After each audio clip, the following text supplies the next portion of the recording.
नमस्कार दोस्तों, स्वागत है आपका आपके अपने चैनल शर्वरी के कथारंग में। आज हम श्रावण मास महात्म्य का 7वां अध्याय श्रवण करेंगे, जिसमें मंगला गौरी की व्रत कथा तथा मंगला गौरी व्रत का वर्णन किया गया है।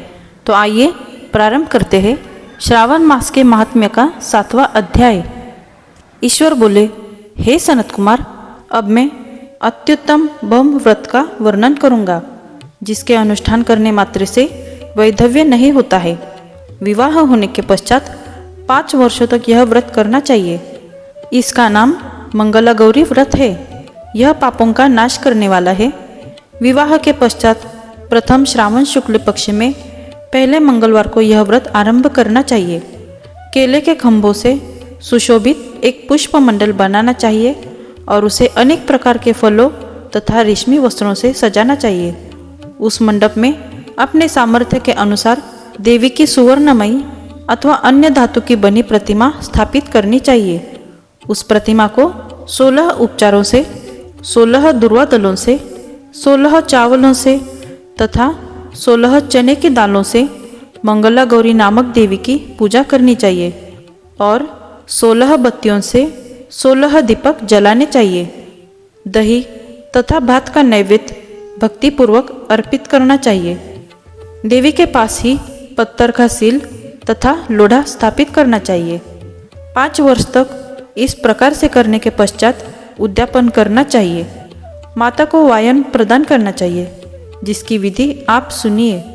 अपने सामर्थ्य अनुसार एक पल प्रमाण सुवर्ण की अथवा उसके आधे प्रमाण की अथवा उसके भी आधे प्रमाण की मंगला गौरी की प्रतिमा निर्मित करानी चाहिए। अपनी शक्ति के अनुसार स्वर्ण आदि के बने तंडुल पूरित पात्र पर वस्त्र तथा रमणीय कंचु की ओढ़नी रखकर उन दोनों के ऊपर देवी की प्रतिमा स्थापित करनी चाहिए। पास में चांदी से निर्मित सील तथा लोढ़ा रखकर माता को वायन प्रदान करना चाहिए। इसके बाद 16 सुवासिनियों को प्रयत्नपूर्वक भोजन कराना चाहिए। हे विप्र, इस विधि से व्रत करने पर 7 जन्मों तक सौभाग्य बना रहता है और पुत्र आदि के साथ संपदा विद्यमान रहती है। सनत कुमार बोले, सर्वप्रथम इस व्रत को किसने किया था और किसको इसका फल प्राप्त हुआ? हे शंभो, जिस तरह से मुझे इसके प्रति निष्ठा हो जाए, कृपा करके वैसे ही बताइए। ईश्वर बोले, हे सनत कुमार, पूर्व काल में कुरु देश में श्रुत कीर्ति नामक एक विद्वान, कीर्तिशाली, शत्रुओं का नाश करने वाला, 64 कलाओं का ज्ञाता तथा धनुर्विद्या में कुशल राजा हुआ था। पुत्र के अतिरिक्त अन्य सभी शुभ चीजें उस राजा के पास थी। अतः वह राजा संतान के विषय में अत्यंत चिंतित हुआ और जब ध्यानपूर्वक देवी की आराधना करने लगा, तब उसकी कठोर तपस्या से देवी प्रसन्न हो गई और उससे यह वचन बोली, हे सुव्रत, वर मांगो। श्रुत कीर्ति बोला, हे देवी, यदि आप मुझ पर प्रसन्न है तो मुझे सुंदर पुत्र दीजिए। हे देवी, आपकी कृपा से अन्य किसी भी वस्तु का अभाव नहीं है। उसका यह वचन सुनकर पवित्र मुस्कान वाली देवी ने कहा, हे राजन, तुमने अत्यंत दुर्लभ वर मांगा है, फिर भी कृपावश में मैं तुम्हें अवश्य दूंगी। किंतु हे राजेंद्र, सुनिए, यदि परम गुणी पुत्र चाहते हो तो वह केवल 16 वर्ष तक जीवित रहेगा, और यदि रूप तथा विद्या से विहीन पुत्र चाहते हो तो दीर्घजीवी होगा।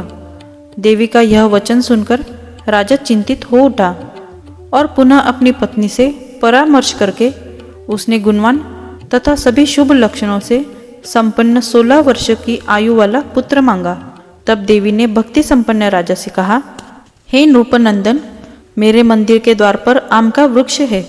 उसका एक फल लाकर मेरी आज्ञा से अपनी भार्या को उसे भक्षण करने हेतु प्रदान करो, जिससे वह शीघ्र ही गर्भ धारण करेगी, इसमें संदेह नहीं है। प्रसन्न होकर राजा ने वैसा ही किया और उसकी पत्नी ने गर्भ धारण कर लिया।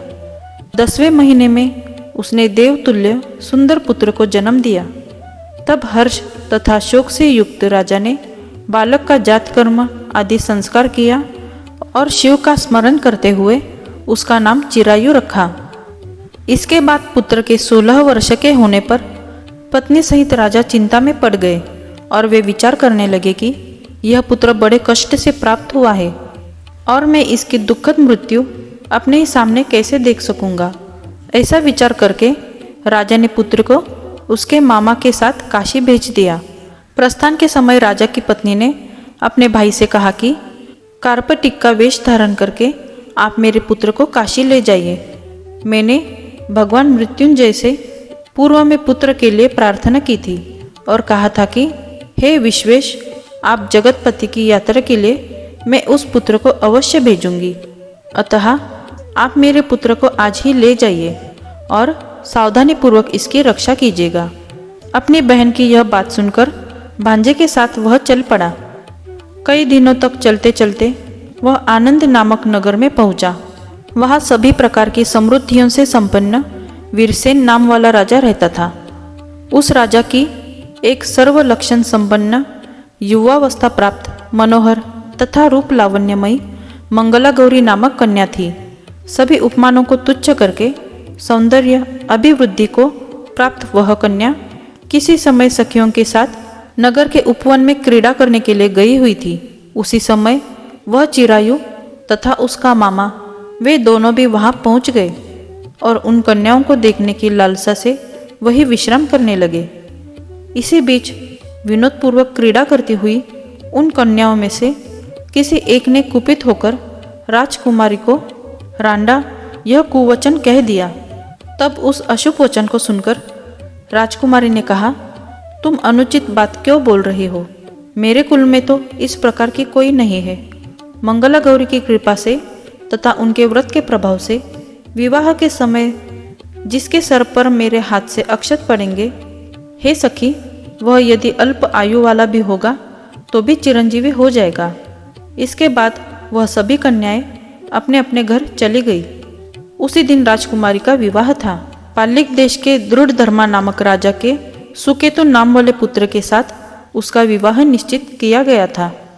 वह सुकेतु विद्याहीन, कुरूप तथा बहरा था। तब सुकेतु के साथ आए हुए उन लोगों ने विचार किया कि इस समय कोई दूसरा श्रेष्ठ वर ले जाना चाहिए और विवाह संपन्न हो जाने के बाद वहां सुकेतु पहुंच जाए। उन लोगों ने चिरायु के मामा के पास जाकर याचना की कि आप इस बालक को हमें दे दीजिए, जिससे हमारा कार्य सिद्ध हो जाए। इस पृथ्वी पर परोपकार के समान दूसरा कोई धर्म नहीं है। उनकी बात सुनकर चिरायु का मामा मन ही मन बहुत प्रसन्न हुआ, क्योंकि इसने उपवन में पहले ही कन्या मंगला गौरी की बात सुन ली थी। फिर भी उसने एक बार कहा कि आप लोग इसे किस लिए मांग रहे हैं? कार्य की सिद्धि हेतु वस्त्र, अलंकार आदि मांगे जाते हैं, वर तो कहीं भी नहीं मांगा जाता। तथापि आप लोगों को सम्मान रखने के लिए मैं इसे दे रहा हूँ। इसके बाद चिरायु को वहां ले जाकर उन लोगों ने विवाह संपन्न कराया। सप्तपदी आदि के हो जाने पर रात्रि में शिव पार्वती की प्रतिमा के समक्ष उस चिरायु ने हर्षयुक्त होकर मंगला गौरी के साथ शयन किया। उसी दिन चिरायु के 16 वर्ष पूर्ण हो चुके थे और अर्धरात्रि में साक्षात काल सर्प रूप में वहां आ गया। इसी बीच संयोगवश राजकुमारी जाग गई। उसने उस महासर्प को वहां देखा और वह भय से व्याकुल होकर कांपने लगी। तभी उस कन्या ने धैर्य धारण 16 उपचारों से सर्प की पूजा की और पीने के लिए उसे दूध दिया।